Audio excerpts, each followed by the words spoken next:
नमस्कार, मैं धर्मेंद्र कुमार प्रगति क्लासेस की यूट्यूब चैनल पर आप सभी का बहुत बहुत स्वागत। चर्चा करेंगे प्रगति परीक्षा सफलता सरलता से पटवारी टेस्ट सीरीज क्रमांक 9। तो इसमें जो प्रश्न है वो बायोलॉजी से लिए गए हैं और सभी प्रश्न परीक्षा की दृष्टि से बहुत ही महत्वपूर्ण है। यूनिट के माध्यम से इसका एक्सप्लेन करेंगे। तो देख लेते हैं। पहला प्रश्न है, जीवधारियों की रचनात्मक एवं कार्यात्मक इकाई क्या कहलाती है। ठीक है, तो ये इकाई कहलाती है कोशिका। और कोशिका जंतु के शरीर की सबसे छोटी इकाई भी है।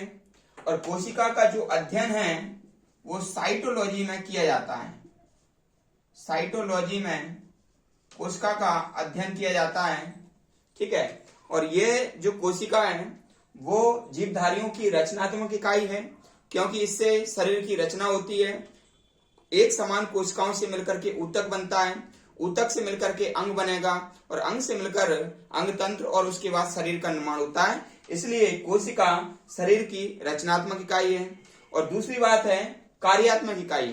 तो कार्यात्मक इकाई इसलिए है क्योंकि कोशिका के द्वारा सभी कार्य संपन्न होते हैं। ठीक है, तकरीबन असंख्य जो मान लीजिए करोड़ों कोशिकाएं मानव के शरीर में पाई जाती हैं और एक मानव में इतनी कोशिकाएं पाई जाती हैं कि पूरी पृथ्वी को 100 बार वो लपेट सकता है एक पृथ्वी के लिए।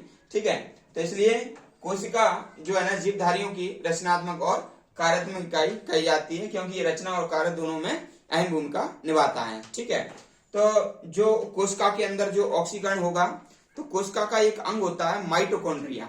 ठीक है, कोशिका का एक अंग होता है माइटोकॉन्ड्रिया। तो माइटोकॉन्ड्रिया में क्या होगा, श्वसन होगा। ठीक है, और इस श्वसन के बाद क्या है, ऊर्जा मुक्त होती है। ठीक है, तो इसलिए इसको भी याद रखना कि भाई कोशिका का कौन सा अंग श्वसन में भाग लेता है, तो वह लेता है माइटोकॉन्ड्रिया। ठीक है, तो ये पहला प्रश्न हमारा कंप्लीट हुआ। दूसरा प्रश्न देखेंगे। दूसरा प्रश्न है, जीवन का भौतिक आधार क्या है। ठीक है, तो जीवन का भौतिक आधार है जीव द्रव्य। कौन सा है, जीव द्रव्य। तो जीव द्रव्य जो होता है ना, इसको कहते हैं साइटोप्लाज्म। साइटोप्लाज्म। ठीक है, तो साइटोप्लाज्म कहते हैं। और जीव द्रव्य की खोज डोजार्डिन ने की थी। जीव द्रव्य की खोज किसने की थी, खोज डोजार्डिन ने की थी। और ये खोज की थी सारकोड के नाम से। किसके नाम से, सारकोड के नाम से ये खोज की गई थी। ठीक है, और जीव द्रव्य को हेक्सले ने भौतिक इकाई कहा है। किसने कहा है, हेक्सले ने भौतिक इकाई कहा है। ठीक है, और जीव द्रव्य जो नाम दिया था, ये नाम दिया था पुरकिंजे ने। जीव द्रव्य नाम किसने दिया था, जीव द्रव्य नाम दिया था पुरकिंजे ने। हेक्सले ने इसको भौतिक इकाई कहा था जीवन की, और खोज की थी डोजार्डिन ने सारकोड के नाम से। ठीक है, सभी जानकारी हमको याद रखना है। प्रश्न क्रमांक 3 देखेंगे। तो प्रश्न क्रमांक 3 ये कहता है कि प्रोटीन बनाने के लिए कितने अमीनो अम्ल की आवश्यकता होती है। ठीक है, तो 20 अमीनो अम्ल की आवश्यकता होती है। 20 अमीनो अम्ल की आवश्यकता होगी। और 20 में से 10 यकृत में यानी कि शरीर के अंदर, और 10 भोजन के माध्यम से मान लीजिए लेते हैं। तो इस प्रकार से प्रोटीन बनाने के लिए 20 अमीनो अम्ल की जरूरत होगी। और इस अमीनो अम्ल से बनेगा फिर बाद में क्या, प्रोटीन। ठीक है, तो ये अगला प्रश्न देख लेते हैं। अगला प्रश्न है कि centre for DNA fingerprints and diagnostics कहां पर है। तो ये है हैदराबाद में। हैदराबाद में है ये भी याद रखना है। फिर अगला प्रश्न है सेलुलर एंड मॉलिक्यूलर जीव विज्ञान केंद्र कहाँ है। तो ये भी हैदराबाद में है, यानी कि कोशिकीय और आणविक जीव विज्ञान केंद्र। तो कोशिकीय और आणविक जीव विज्ञान केंद्र ये भी कहां पर है, हैदराबाद में है। प्रश्न क्रमांक 6 देखेंगे, आरएनए का मुख्य कार्य क्या है। ठीक है, तो आरएनए जो काम करता है, आरएनए जो काम करता है वो करता है प्रोटीन का संश्लेषण, प्रोटीन का संश्लेषण करेगा। ठीक है ना, तो प्रोटीन का संश्लेषण करेगा आरएनए, है ना। आरएनए का जो पूरा नाम होता है राइबो न्यूक्लिक अम्ल। क्या नाम होता है? राइबो न्यूक्लिक अम्ल।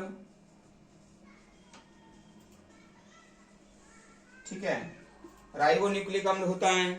ठीक है, अगला प्रश्न देख लेते हैं। अगला प्रश्न है, मानव शरीर में क्रोमोसोम की संख्या कितनी होती है।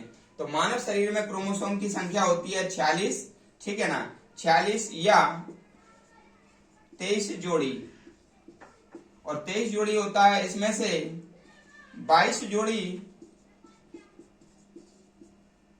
ऑटोसोम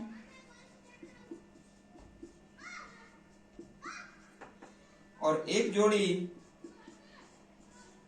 हेट्रोसोम होता है, हेट्रोसोम। ठीक है ना, तो 22 जोड़ी क्या होगा? ऑटोसोम कहेंगे इसको, और एक जोड़ी कहेंगे हेट्रोसोम। ये एक जोड़ी होता है, ये मादा में होता है XX और पुरुष में होता है XY, पुरुष में होता है XY। जब इसका X और इसका X ये दोनों मान लीजिए क्रिया करेंगे तो XX से मादा बन जाएगी, और यदि ये वाले दोनों करेंगे तो XY से ये नर बनेगा, यानी कि लड़के का जन्म होगा।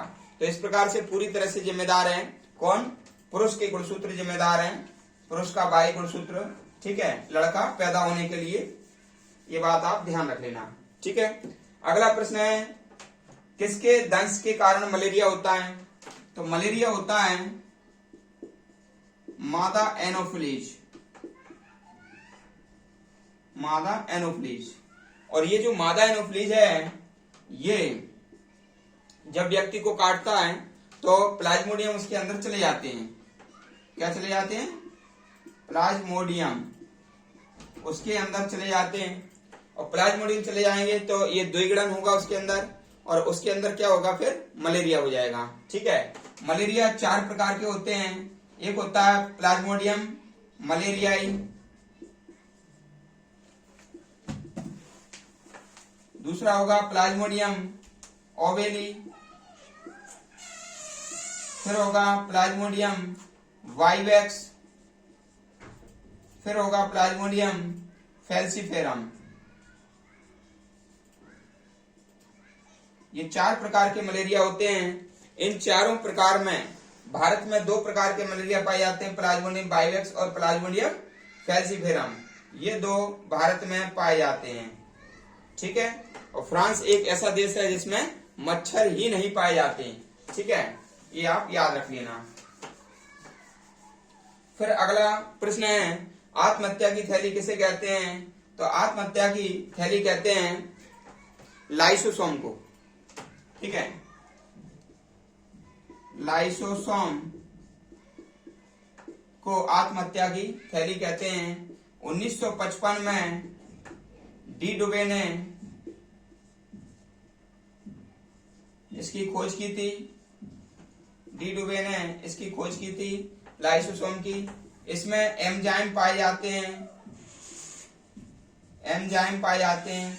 ये एंजाइम जब कोशिका को चोट लगती है, जब कोशिका को चोट लगेगी तो कोशिका के अंदर ये जो लाइसोसोम है, लाइसोसोम में एंजाइम भरे रहते हैं, तो ये एंजाइम बाहर आ जाता है और कोशिका के अन्य जो अंगों का पाचन कर लेता है। इसलिए ये जो है ना पूरी कोशिका को ले डूबता है। यानी कि इसका तो सीधा कहना है कि हम तो डूबेंगे सनम, तुमको भी ले डूबेंगे। यानी कि इसको चोट लगी, लाइसोसोम को, कोशिका को चोट लगेगी तो लाइसोसोम क्या है? टूट जाएगा, और लाइसोसोम टूटेगा तो उसमें से क्या है? एंजाइम बाहर आएगा, और एंजाइम सारे कोशिकांग को क्या कर देगा? नष्ट कर देगा, उसका पाचन कर लेगा। इसलिए इसको सुसाइड वैग भी कहते हैं। लाइसोसोम को क्या कहते हैं? सुसाइड वैग, यानी कि आत्महत्या की थैली कहा जाता है। और आखिरी प्रश्न है, एकल स्टैंड वाले डीएनए अणु कहाँ मिलते हैं। तो एकल स्टैंड वाले डीएनए अणु बैक्टीरियोफेज में पाए जाते हैं। बैक्टीरिया फेज में पाए जाते हैं। बैक्टीरिया फेज को जीवाणु भोजी भी कहते हैं, जीवाणु भोजी भी कहा जाता है। और जीवाणु भोजी एक तरह का क्या होता है, विषाणु होता है। और ये ऐसा विषाणु होता है जो जीवाणुओं का क्या करता है, जीवाणुओं का भक्षण करता है, जीवाणुओं का भक्षण करता है। यही कारण है कि गंगा नदी का पानी सड़ता नहीं है, क्योंकि गंगा नदी में बहुत सारे बैक्टीरियोफेज पाए जाते हैं जो कि उसके जीवाणुओं को भक्षण कर लेते हैं और गंगा नदी का पानी खराब होने से बच जाता है।